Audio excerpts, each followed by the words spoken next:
کوہ نور یہ ایک ایسا قیمتی اور نایاب ہیرا ہے جس کے بارے میں فولک لور کہتے ہیں کہ he who owns this diamond will own the world but will also know its misfortune.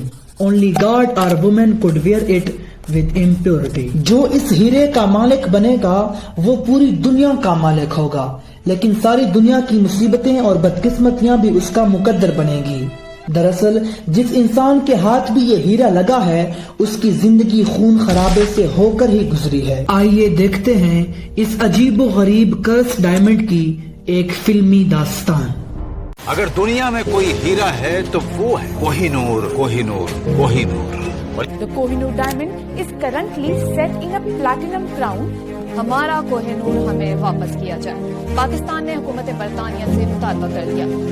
Though there are many speculations behind the history of the journey of the Kohinoor diamond, this story will surely give you a glimpse. Koh Noor the world most infamous diamond۔ Koh Noor کی کہانی کسی فلمی داستان سے کم نہیں، کیونکہ اس ہیرے نے پوری دنیا کا سفر کیا ہے۔ ہسٹورینز کے مطابق یہ ہیرا ہندوستان کی مشہور زمانہ کولور گولڈ مائن سے نکالا گیا تھا، جبکہ ایران کا دعویٰ ہے کہ کوہ نور ہماری ملکیت ہے، کیونکہ ایرانی شہنشاہ افراسیاب قیمتی ہیروں کا بے حد شوقین تھا، جو دریائے نور جیسے ہیروں کو تاج میں سجا کر پہنا کرتا تھا۔ کوہ نور کو سب سے پہلے یعنی 1305 میں سلطان علاء الدین خلجی نے مالوا سلطنت کے بادشاہوں سے چھینا تھا۔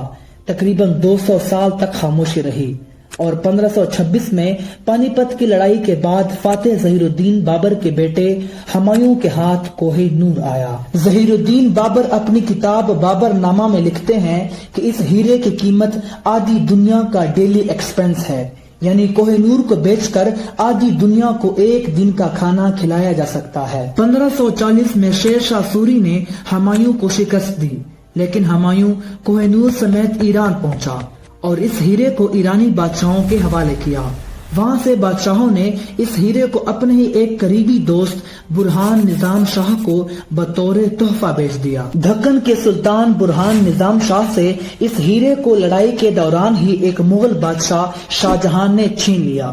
اسی طرح یہ کوہ نور گھوم پھر کر واپس مغلوں کے ہاتھ آ لگا۔ کوہ نور کی لازوال داستان بھلا کیسے ختم ہوتی، کیونکہ نادر شاہ ایرانی نے مغلوں پر حملہ کر کے کوہ نور کو اپنے قبضے میں لے لیا۔ اس کے بعد یہ ہیرا ہوتے ہوتے احمد شاہ ابدالی، پھر اس نے اپنے پوتے کے حوالے کیا اور پھر 1801 میں محمود شاہ درانی کوہ نور پر قابض ہو گیا۔ وقت گزرنے کے ساتھ ساتھ یہ ہیرا شاہ شجاع نے مجبوراً رنجیت سنگھ کے حوالے کیا۔ رنجیت سنگھ نے پوچھا کہ اس کی کیا قیمت ہے، تو شاہ شجاع نے جواب دیا کہ اس ہیرے کی قیمت طاقت ہے۔ میرے آباؤ اجداد نے اسے طاقت سے حاصل کیا تھا اور تم نے مجھ سے چھین لیا، اب جس کے پاس طاقت ہوگی وہ تم سے چھین لے گا۔ بلاخر مہاراجہ دلیپ سنگھ نے Koh Noor East India company کو بطور تحفہ بھیج دیا، جہاں سے ملکہ الزبتھ کے تاج میں کوہ نور کو سجایا گیا۔ آج کے دن کوہ نور برطانیہ کے ٹاور آف لندن میں محفوظ ہے۔ کچھ لوگوں کا خیال ہے کہ کوہ نور دنیا کا سب سے بڑا ہیرا ہے، لیکن حقیقت یہ ہے کہ کوہ نور نہ تو دنیا کا سب سے بڑا ہیرا ہے اور نہ ہی مہنگا۔ البتہ شہرت کے لحاظ سے کوہ نور کا مقام سب سے الگ ہے۔ کہا جاتا ہے کہ کوہ نور ایک بہت ہی وزنی ہیرا ہے، لیکن یہ بھی ایک متھ ہے، کیونکہ کوہ نور دلیپ سنگھ کے ہاتھوں میں 190 کیرٹس کا تھا، لیکن جب یہ ہیرا برطانیہ پہنچا تو اس کا وزن تراش کر صرف 106 کیرات رہ گیا تھا۔ آج کل بھی اس کا یہی وزن ہے۔ انڈیا، پاکستان، ایران اور افغانستان آپس میں آج بھی اس بات پر جھگڑتے ہیں کہ کوہ نور ہمیں واپس ملنا چاہیے۔ پاکستان کے دبنگ وزیر اعظم ذوالفقار علی بھٹو نے بھی کہا تھا کہ کوہ نور کو پاکستان واپس لایا جائے۔ لاہور ہائی کورٹ نے بھی 2016 میں ریکویسٹ کی تھی کہ کوہ نور ہمارا حق ہے، کیونکہ یہ ہماری دھرتی سے ہی چرایا گیا تھا۔ افغان طالبان کے ایک سپوکس پرسن نے سن 2000 میں کوہ نور واپس لانے کی ڈیمانڈ کی تھی۔